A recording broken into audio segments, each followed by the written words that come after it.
Radio 4. It's 8:15. Sir Winston Churchill defined the Soviet Union once as a riddle wrapped in a mystery inside an enigma.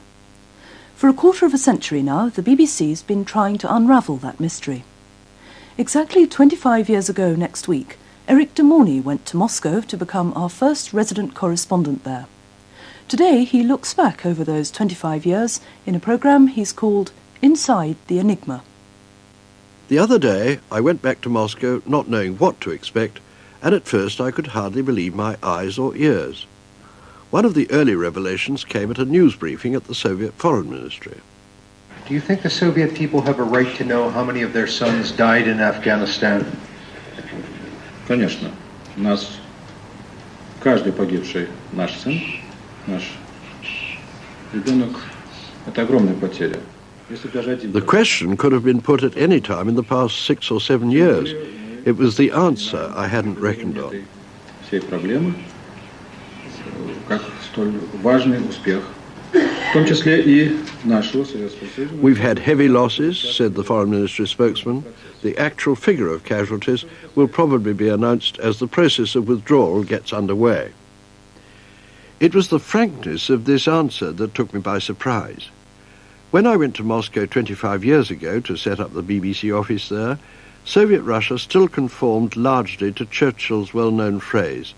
It was a riddle wrapped in a mystery inside an enigma. Now the carapace of suspicion and mistrust has begun to dissolve under the blazing sun of glasnost, the policy of openness initiated by Mikhail Gorbachev, of telling the truth, however unpalatable, and the results so far are certainly impressive. But they're also, I think, deeply unsettling for a people so long conditioned to toe the party line, to shun all contact with foreigners. The last time I was in Russia was in late 1979, just as the Russians were preparing with maximum stealth to invade Afghanistan.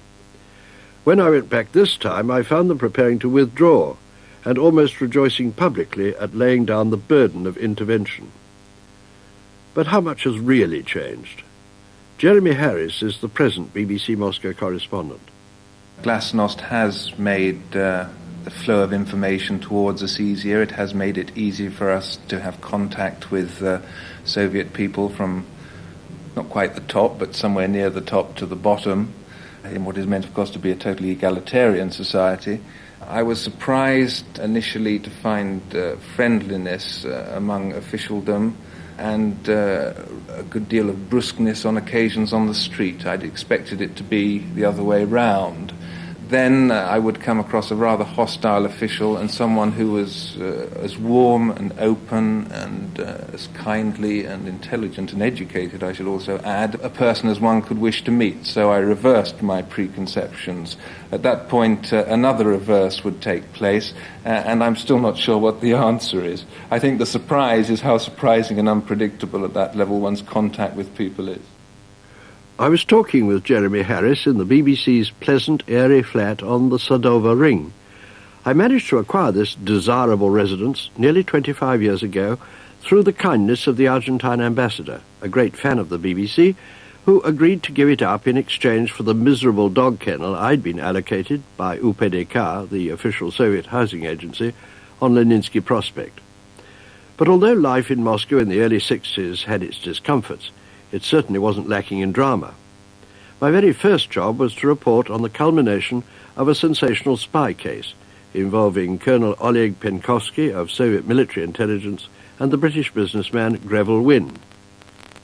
The president of the Moscow Military Tribunal took 20 minutes to read the final sentences on Mr. Wynne and Mr. Penkovsky. Television lights blazed, and the stuffy courtroom, with all the chairs removed, was crowded with several hundred Russians. They applauded as they heard the tribunal's decision. Death for the former Soviet official, 8 years detention for the British businessman.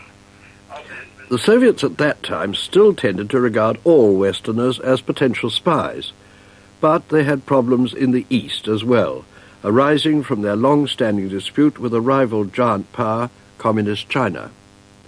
There were also some thousands of Asian students in Moscow, and when at the height of the Vietnam War They staged a demonstration outside the American embassy. It led to bloody clashes with the Soviet police.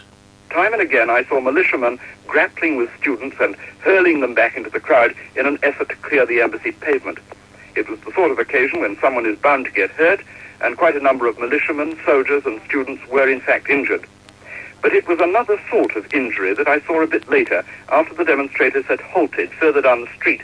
The injured look on the faces of Russian bystanders as Asian students showered them with angry reproaches. I saw one sallow-faced student, taller than the rest, waving a clenched fist and shouting, "It's we who are following the true Leninist path. Our comrades are dying." The Sino-Soviet conflict, involving arguments of a Byzantine complexity, seemed to drag on forever. But the Russians' inability to resolve it only increased their determination to suppress any signs of unrest in the Soviet bloc itself, as they showed when they crushed the Hungarian uprising in 1956, and again in August 1968 when they invaded Czechoslovakia. But well before that, the BBC had run into its own problems. When I moved to Paris in mid-1966, the Russians flatly refused to give a visa to my nominated successor, Robert Elphicke, and the post remained empty for well over a year, until Dennis Blakely, a BBC current affairs producer with a good knowledge of Russian, arrived to take over. The invasion of Czechoslovakia was one of the major stories he had to cover. It was particularly moving for me because I had been in Prague in April of that year, reporting for the BBC, and then I had conversations with people in the foreign ministry, which was rather more difficult in those days than it is now. And they used to say, what do you think is going to happen in Czechoslovakia? And I said, I hope that things will happen to the benefit of the Czechs and the Slovaks. And they said, no. It'll be to the benefit of the Soviet Union. This was the beginning of the Brezhnev Doctrine, I suppose. Absolutely. The Brezhnev Doctrine, which was formulated post hoc, that if socialism in a certain country is threatened, then other socialist countries, meaning the Soviet Union, has the right to intervene. The day the troops moved in, I asked a Russian, a young Russian at that, why? Back came that classic Russian reply, why not? Since intervention, there's been a blast of propaganda telling the population precisely why. It's all contained in the phrase counter-revolution. The fact that Soviet troops have been shot at and ridiculed is explained by the fact that long ago, on orders from abroad, the counter-revolutionaries in Czechoslovakia had made their plans. Soviet troops are fulfilling their noble internationalist duty. This reversion to brute force did nothing to burnish the Soviet image abroad, but something positive had been achieved in the preceding years under Khrushchev. After all, it was Khrushchev at the 20th Party Congress who had denounced Stalin's crimes, who had begun to dismantle the Gulag, the huge Soviet labor camp complex, and who had even allowed a limited freedom to Soviet writers and artists. In short, he had let some much-needed fresh air into that sullen, enclosed world. By then, his own days were numbered. I was there when, in October 1966, he was abruptly dismissed as head of the party and government, but at least he was allowed to go unmolested into retirement. Daniel Cunahan was a widely travelled correspondent who succeeded Dennis Blakely in Moscow, and it fell to him to report the death of Khrushchev. How did ordinary Russians react to the disappearance of this extraordinary, unpredictable leader? I was impressed by it. The big crowds in the cemetery. It was borne in on me almost for the first time that Khrushchev really had made an enormous difference in the Soviet Union. Things like the release of prisoners. One met almost nobody who'd never had anybody who was imprisoned under Stalin. And equally, one met so many people who are now ready to say people of ours were let out under Khrushchev. The grief was real, and it tied into this, the business of beginning at least to put an end to the Gulag. The Gulag was slowly emptying, but the authorities now faced a new challenge from the growing dissident movement. It started as a recognizable phenomenon with the trial in February 1966 of two writers, Andrei Sinyavsky and Yuli Daniel, who had been arrested for publishing works abroad satirizing the regime. Their sentencing to the labour camp sparked off a wave of protests from other Soviet writers and intellectuals, and these protests were still continuing when I left Moscow for Paris in July 1966. When I returned to Moscow for a second tour of duty in 1972, the dissidents were as active as ever, in spite of harsh repressive measures, and I seemed to spend half my time in clandestine meetings with them at improbable times in improbable places. I had frequent encounters with Dr. Andrei Sakharov, who had made himself a tireless spokesman for the dissidents as their so-called open trials multiplied. And there was Alexander Solzhenitsyn, who had survived both the labour camps and cancer, and who was now plainly set on a collision course with the authorities. Indeed, I saw him in his flat only the day before his arrest, and recorded him reading an unpublished section from his masterpiece, The Gulag Archipelago. Закон наш могуч, выворотлив, не похож на все, называемое на земле законом. Придумали глупые римляне. Закон не имеет обратной силы. А у нас... Alexander Solzhenitsyn was detained at the end of a dank and gloomy winter afternoon, much like the atmosphere of his own stories. 7 police agents, including 2 uniformed militiamen, pushed their way into the flat in central Moscow where his second wife, Natalia Svetlova, lives with their 4 children of 2 marriages. Mrs. Solzhenitsyn said they had a warrant to take him to the state prosecutor's office. At the state prosecutor's building just round the corner in Pushkin Street, lights were blazing and the courtyard was full of cars. But a uniformed militia officer said he had no knowledge of Solzhenitsyn being there. In fact, he said work had stopped at 5 o'clock and there was no one there at all. The campaign against the dissidents intensified after I left Moscow for the second time in 1974. I was succeeded by Philip Short, who had made a name for himself as a correspondent in Africa, and he was followed by another correspondent with a keen interest in the Russian language and in Soviet affairs, Kevin Ruane. The other day we compared notes on our contacts with dissidents. Kevin Ruane was struck by their honesty and openness. They were the easiest people to talk to, who behaved, in my opinion, normally.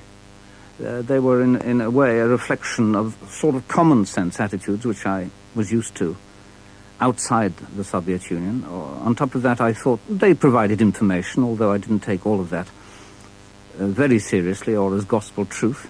But I thought they were also extremely courageous people, and I admired them, and I made friends with a lot of them. And I remember once being rebuked by one of the editors here for referring in one of my pieces to seeing a friend who was just being taken away by the police. He insisted that, of course, one shouldn't betray any sort of personal association with actors in a political story. Very difficult not to feel sympathy for a lot of them, although they did tend to overwhelm you with materialists, I think. Oh, I'm afraid so. I'm afraid so. Since I left the Soviet Union, my big stint there, I remember seeing a copy of TASS in which somebody on trial was presented with evidence. You know, these documents which were distributed, attacking the Soviet system and so on. I think it's Article 70. And they quoted a name written on top of one of these documents, which was incriminating. And the name on it was Kevin. They didn't actually add the surname. But the point was reached where when a lot of people got a bit fed up with dissidents, they would come along and I would get the whole batch. And I used to lie in bed some nights thinking, good heavens, in theory, I mean, I could be accused of distributing anti-state documents. Philip. But did you not feel, Kevin, that the political significance of the dissidents was, in a sense, the extent to which the authorities tolerated them? Certainly, at the time that I was there, there was a change in that at the beginning, and indeed at about the time when Dr. Sakharov got his Nobel Peace Prize, there were periods when the degree of tolerance showed the dissidents actually did tell you something about the way that Brezhnev was operating the Soviet system. But that was at that time. You must remember, when I took over from you, even days before I actually arrived on St. Valentine's Day, 1977, they arrested a number of people. Yuri Orlov, I think, and Ginsburg. And soon after I arrived, they arrested Sharansky. That was the beginning of the crackdown. That was the beginning of the crackdown, in actual fact. And then, of course, it got very complex because there were so many different groups. I mean, you couldn't talk about just the dissidents. There were various people who were claiming the cause of human rights. There were others who were, religious groups. There were Soviet Jews, of course, who wanted to get out. But they all sort of came under a same umbrella. And then I found it was very complicated dealing with them because they would tend to ring you at 2 a.m, and then you'd have a kind of rough code. Could I see you outside the main circus at 2 o'clock on Wednesday? And that meant at 3 o'clock on Friday or something. You had to keep changing it. It got very complicated. Yeah, and they were very conflicting too. You must have dealt also, Kevin, the Russian nationalists, who were in many cases, in my experience, profoundly anti-Semitic, and to lump this people together with the Jewish Refuseniks who were trying to get out, I mean, actually made a nonsense. They all had their different objections to the system, but they were apart. On a recent visit to Moscow, I looked up my former Russian nationalist friends. I found them deeply divided. Those people consistently attacked dissidents as such because they maintained that they were patriots and wanted to stay and die in their own country. The Jewish Refuseniks, the people who wanted to get out, they condemned out of hand. They condemned Sakharov because they thought he wasn't doing the right sort of thing. And in fact, I mixed with all these various areas of dissent. But I found the Russian nationalists were not really dissidents in the normal sense, because they had connections inside the system, and I think those connections will be emerging now under glasnost. Then there were the problems of the trials of dissidents. Did you find that was difficult?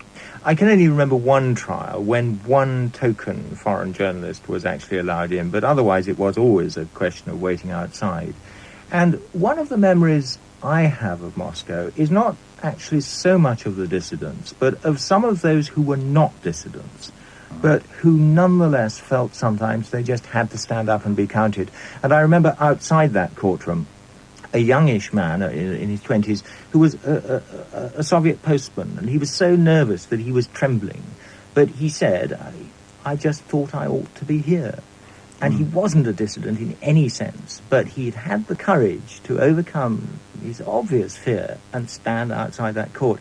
And I thought, I still feel that people like that in the Soviet Union are what actually keeps that country from itself. Do you think we paid too much attention to covering the trials? Certainly not, no. I mean, this has been suggested to me before. But quite honestly, my opinion of the dissident movement, you can argue that it didn't have much influence. I actually believed that the dissidents were the people who were willing to put their head above the trench, and that a lot of their feelings were shared by others. One couldn't prove it. But at least I thought it was a fundamental, not just moral issue that they were arguing, but it was also a political issue. And I think it's one, in a way, that is coming home to roost in a certain way. I was just going to say, do you think there's a link between the demands that the dissidents were making and some of the reforms that are now coming into... I certainly think so. Right. I mean, the word glasnost, I first heard from the lips not of Gorbachev, but of academician Sakharov. He meant publicity. He was saying, that injustices and violations of human rights must be given publicity. And I suppose in a certain way we had to do that. And I couldn't, as some people did, be in Moscow and not go to the Sharansky trial. I remember meeting a fellow correspondent when I got back from the trial after the sentence has been passed and witnessed the scenes outside that court. And I met another correspondent going off to dinner with a diplomat, and I thought, good heavens.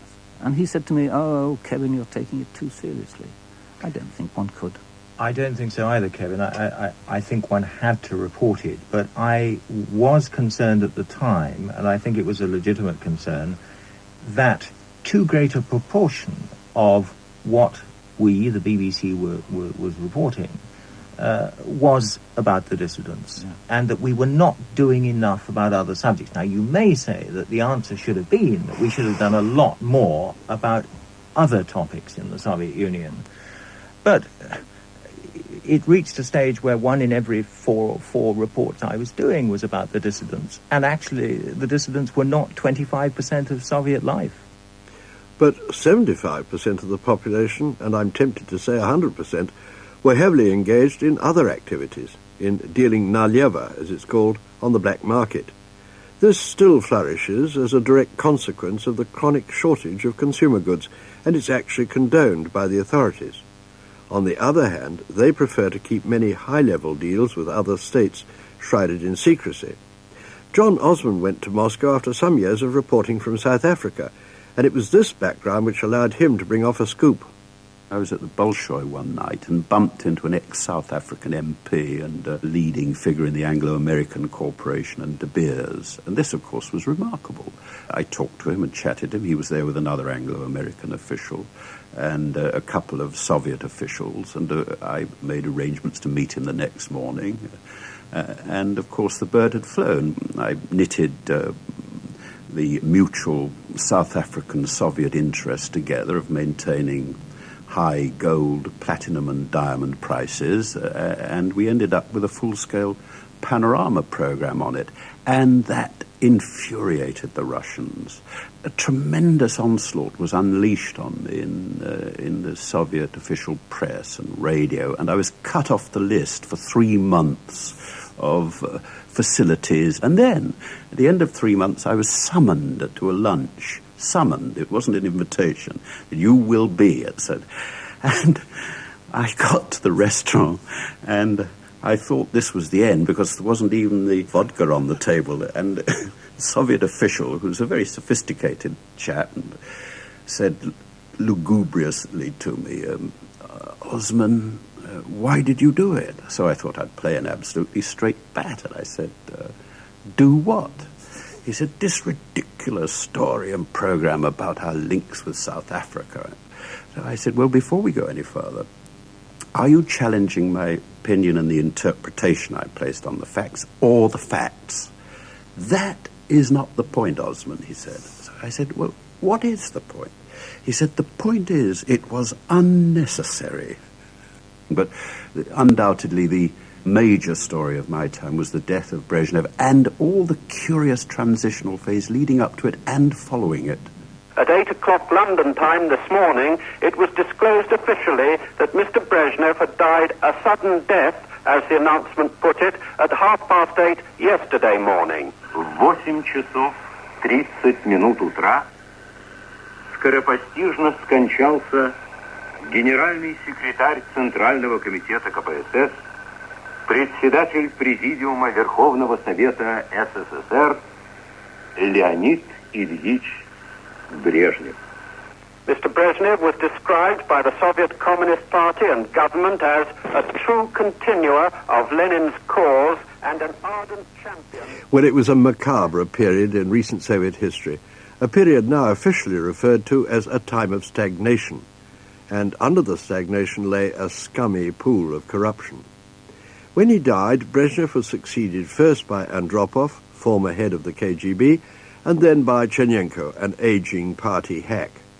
Each in turn disappeared within a year or so of taking office, and among ordinary Russians there was a growing revulsion at the spectacle of enfeebled old men trying to run the country. The BBC, meanwhile, had run into a by now familiar problem. When John Osmond left, 2 experienced correspondents were refused Soviet visas in succession, and the BBC Moscow office once more remained untenanted for several months until Peter Ruff, a skilled reporter but speaking no Russian, was sent to fill the gap. He quickly had to grapple with a series of major stories. There was the Soviet shooting down of the Korean airliner in the Far East. There were the deaths of Andropov and Chernenko, and there was the surprise emergence as Communist Party First Secretary of Mikhail Gorbachev, at 54, the youngest man to hold that post since Stalin. There was also the huge nuclear disaster at Chernobyl in the Ukraine. That was perhaps the most difficult story I've ever had to cover, partly because with natural disasters one normally knows the parameters. With this one we didn't, and we were in the middle of it. We didn't know how bad this nuclear accident was. The Soviet authorities once more reverted to type. They put the lid on effectively for 2 weeks, and we as foreign correspondents based in Moscow had to make the best of it in the sense of analysing the way that they were telling us the little that they were telling us, and to try and indicate to the world what a serious situation this was. It happened on a Saturday, when the machinery of government has more or less closed down until Monday morning. At every branch of Soviet life, even minor issues are passed upwards and decisions only taken when everyone involved feels safe to act. It's not a formula for speedy and effective crisis management. It may be that the Soviet government is confident that it can cope with the accident, the radiation, the injuries, and the long-term contamination without bothering the bulk of its population. But its credibility, the trust factor, has been blown to bits. This showed vividly enough that glasnost had its limits. But the problem of digging out accurate information wasn't the only one. We all had brushes with the KGB, the Committee for State Security, at some time or other. Dan Cunahan had a particularly unnerving experience. I had 3 of them bundle their way into the flat one morning. I think I was the first BBC correspondent who had the KGB coming in the flat. They said they would print various things in the paper about me, and they didn't. And I said, do what you like. Nobody believes anything that appears in the Soviet press, not even the date. And then I went round to the embassy, and that was more or less the end of it, but not completely the end. Various kinds of persecution continued, and I had some very nasty telephone calls. Such experiences were a strain on a correspondent's nerves, and were one of the causes, I think, of an ailment which I'd privately diagnosed as Moscow blues. Philip Short suffered from it too. There was always the problem that you never knew whether your telephone was tapped or not, whether your flat was bugged or not. And I think that was the strength of the system. It was the not knowing, and therefore having to act as though you were being listened to, as though you had to take precautions all the time. That was what was so insidious about it. And I found that the longer one stayed, there was a danger of becoming paranoid, of not accepting anything at all at its face value. There's this thing called the Moscow blues, which I don't think anyone completely escapes. It weighs down on you. It makes you very depressed. I broke quite a lot of BBC crockery in Moscow. I think all of us do that kind of thing. You actually find it difficult to cope with the situation, and you let it out in one way or another. And a strain on your family, of course. It's a strain on the family. I actually did have various attempts during my time there to cause trouble between myself and my wife. I remember once I went down, I'd said to her in the flat, I'll leave the car outside the Interist Hotel. I was going down with Nixon to the south, to Yalta, and get Sasha, the driver, to pick it up. Well, the window of the car was at that time broken. It had been broken by an unknown force. An unknown force near a dissident's house. For some reason, he didn't come to pick up the car, but when I got back from Yalta, I found it outside the hotel, and I got it myself. On the driver's seat, there was a letter. I still have it.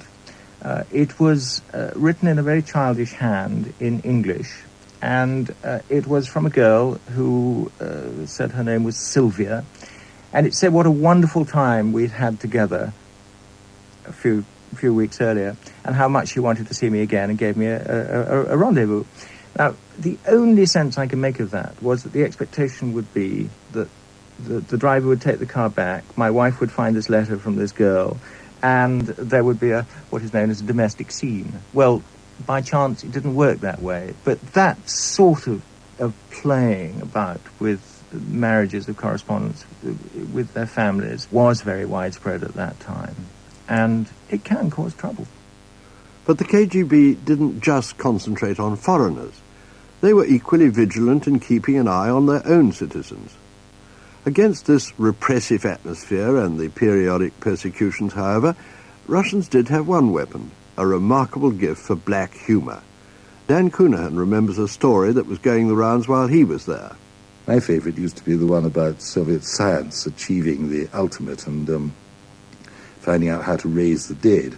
So the first thing they obviously did was to go round to where Lenin was lying, and they raised him, got him back into the Kremlin, and he said, I demand to be left alone for a week and bring me the entire files of Pravda and Izvestia. So they did this, and they took food round to the door, and the door opened, the food was taken away. But one day it wasn't taken away, and they got very, very nervous indeed. My God, has the experiment failed? And for quite a long time they didn't dare to open the door. But eventually they did. They found the room empty, torn up asbestos and pravdas all over the room, and a note saying, "Gone to Geneva, we have to start again." Well, that was one of the first jokes I was told by a Russian in the Soviet Union. Well, it's only a story, but it might almost stand as a paradigm for what Mikhail Gorbachev is now actually trying to do through his reforms. I should also add that Russians have always had one other inner defense against oppression, their deep attachment to the Orthodox faith, a faith which seems to me stronger than ever in this year marking the millennium of the conversion of Russia to Christianity. Since the revolution, Christians have suffered many severe persecutions, but the faith has always survived. The Moscow Patriarchate estimates that there are 50 million practicing Orthodox in Russia, and the true figure could well be higher. When I went out to the great monastery of Zagorsk, northeast of Moscow, the other Sunday, I found the churches thronged with believers. And driving round Moscow, I was struck by the number of old churches now undergoing repair, although whether to be reconsecrated as centres of worship or merely to serve as museums wasn't clear. Meanwhile, Mikhail Gorbachev has insisted that the reforms he has launched are irreversible. And even if there are divisions of opinion in the ruling Politburo, he plainly has plenty of support from below. Boris Belitsky is an old friend of mine and a senior commentator on Moscow radio. Thanks to the present policy of glasnost, as we call it, openness, a great deal more factual material is now available to the media, including the foreign correspondents in Moscow. They have only to read the Soviet press carefully, and they find in it hundreds of facts, events, that they now pounce upon as just the type of material they want about the Soviet Union, although sometimes we do find their selection slightly biased. So the situation has changed very dramatically. And I think we now agree with you that the situation in the past was abnormal. Of course, over a considerable period, Western journalists and Western media in general have been attacked from time to time over their coverage of Soviet affairs. Do you think these attacks have generally been justified? Some of the attacks were definitely justified, because there was a tendency among some of the Western media, to some extent there still is, to give a distorted picture of some of the developments in the Soviet Union, to present news in a slanted fashion, and naturally we felt upset by this. We objected to it. At the same time, I would agree with you that sometimes we picked on the Western news media over points which might have been left alone. But glasnost, or openness, does have its limits where sensitive issues are concerned. After all, the Soviet Union is composed of 15 republics with their own national traditions, and in some of them repressed nationalist sentiments have erupted angrily on the surface, notably in the Baltic states and more recently in Armenia. And one also ought to remember that BBC broadcasts in Russian back to the Soviet Union are widely listened to. But if glasnost is to be given real meaning, surely these phenomena ought to be objectively reported. Boris Pyadyshev is a senior member of the Soviet Foreign Ministry, and I asked him why foreign correspondents had not been allowed onto the scene of the recent troubles between Armenia and Azerbaijan. There are some situations when you must make some restrictions. I'm not sure that when the situation is very difficult and hot, that the presence of the foreign correspondents would help the reduction of the tension. It's better to settle the situation without. Not because we are afraid that foreign eyes will see something undesirable for us. Not for this reason. It would be better that the settlement is quiet and serious atmosphere. But the frankest assessment I got was from Alexei Pankin, who is a research fellow at the Academy of Sciences and who has made a special study of the Western media. I asked him what he thought of Western coverage of the Armenian situation. Unfortunately, it was not very adequately covered in the Soviet press, so it's really hard to know what's going on there. So it's really hard to pass judgments on how the Western press reported it. We're a very, I would say, new democracy. So I think there is a need to work out standard procedures to dealing with crisis or conflicts. And that's what we were still missing. So I think that will be coming with time. So how do Westerners assess the changes now taking place? I asked our present correspondent, Jeremy Harris, for his view. One thing that seems to be a constant, in my view, under all Kremlin leaders is that the Kremlin leader himself shall not be criticized. And though in this era we do see criticism of various aspects of the process of reform, these are published, and there's quite a row going on at present, in fact, between people who might be regarded as hardliners and those more sympathetic to reform, an argument that is going on in the press, and people can read about it and discuss it, and insofar as they write to the newspapers can participate in it. But Mr. Gorbachev himself is not a figure who is criticized, and the Politburo is not criticized either. This has not changed, and at the moment I think it's still difficult to see it changing. They're not criticized, of course, until they fall from power. Then they become very easy game, as we see with Mr. Brezhnev, and perhaps most interestingly at present, the whole battle for the legacy and reputation of Stalin and the Stalin era. Regular television reporting from Moscow is a comparatively new development. Brian Hanrahan, who distinguished himself during the Falklands War, is now in that particular hot seat. I talked with him in the BBC Moscow office. If it's something they want covered, then they can snap to it quite quickly and produce set examples of things. But normally they're examples which they know from other television camera teams that's what's wanted. You go around the same factories, you go around the same farms, there's almost a set of footprints that you follow around. These are the people who appear to journalists who appear before television cameras. If you want to do something original, if you want to do something they've never thought of before, they go away and think about it for a long time. And yes, they are now beginning to let people in to some of these places, but it clearly is not a journalistic response. There's a political decision that's been made to let people in. I've been in the last couple of months into a Soviet army base. I've been down to Baikonur to watch a space launch. I've been into an AIDS laboratory. I've been into an AIDS clinic. But all of these things I started asking for well over a year in advance. But have the great Russian people fully grasped what the present reform involving glasnost and perestroika really means? Jeremy Harris. Whether it's had much effect on the quality of life so far, the basic quality of life, I think is highly open to dispute, in the sense that I don't think the queues have got a lot shorter in the shops. There is a great deal of uncertainty, and there are major changes, in theory at least, taking shape in the way that Soviet industry is run and in the way people are paid. It's remarkable to think that in what is officially a workers' state, of course, there is no minimum wage officially anymore in many enterprises. There is a threat, if not of unemployment. The Soviet authorities still insist that such things cannot happen here. At least the possibility of quite frequent and major changes of jobs as they try and reshape Soviet industry and the Soviet economy. And not too far down the line, of course, perhaps by 1990, there is the crucial issue of price reform, the idea of trying to make prices conform a little more to reality, taking off some of the subsidies that have meant that many basic commodities have not officially altered in price in the time that has elapsed since you were first here, Erik, up to now.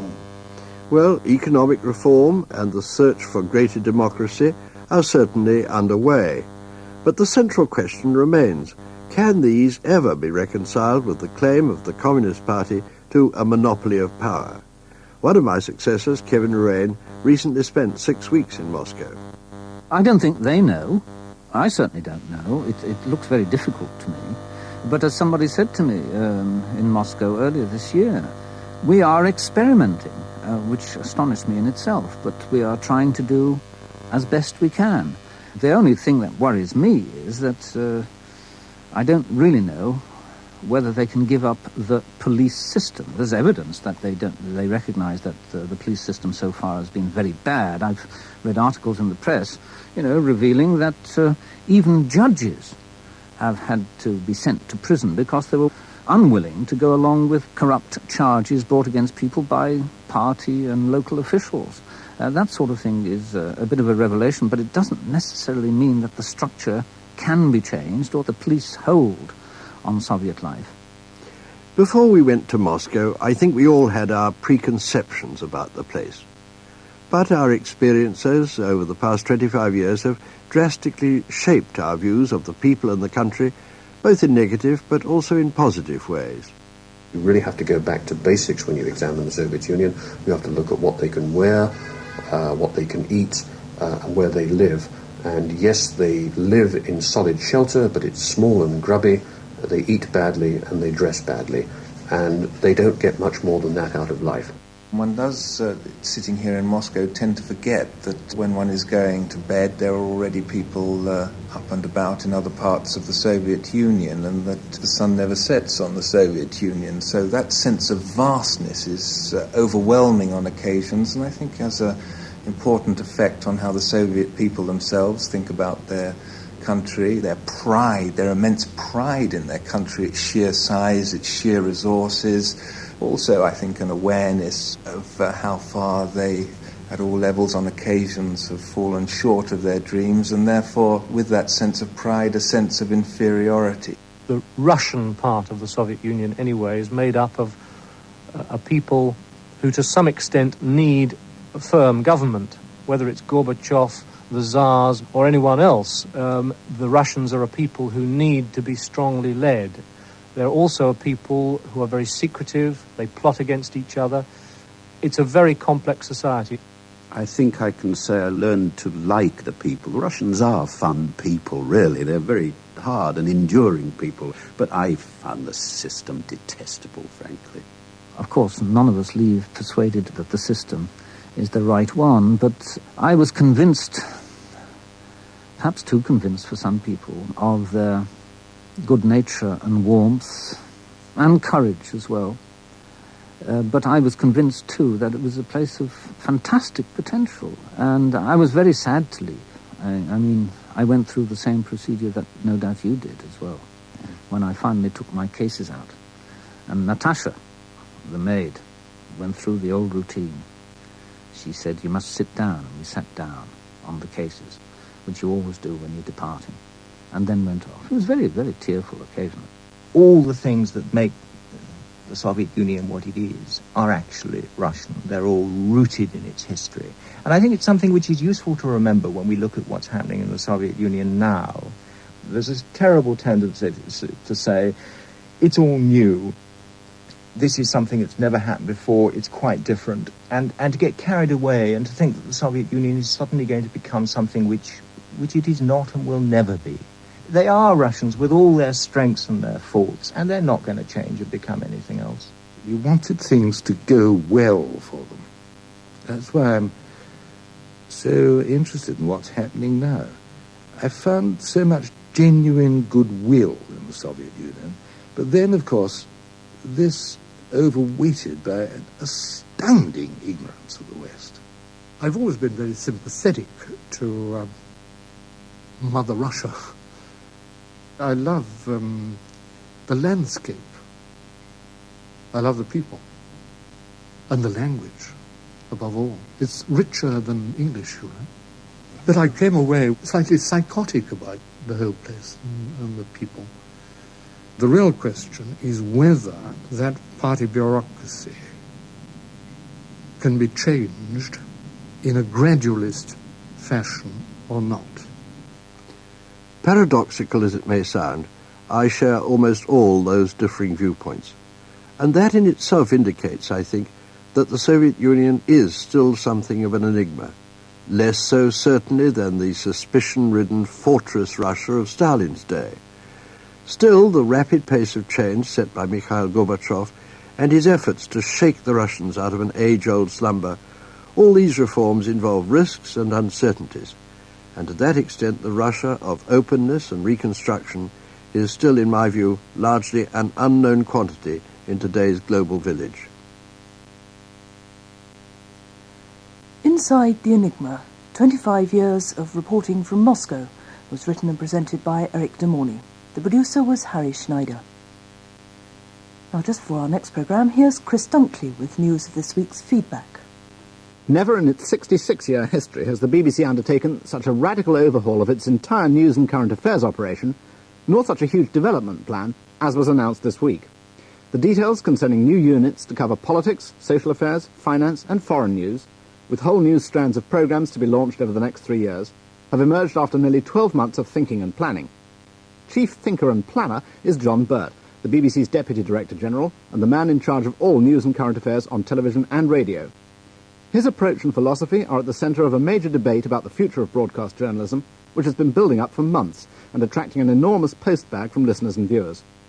On this week's feedback, I'll be talking to Mr. Burt about his plans and putting your questions and criticisms to him. And you'll be able to hear what he has to say tomorrow morning at 10:15.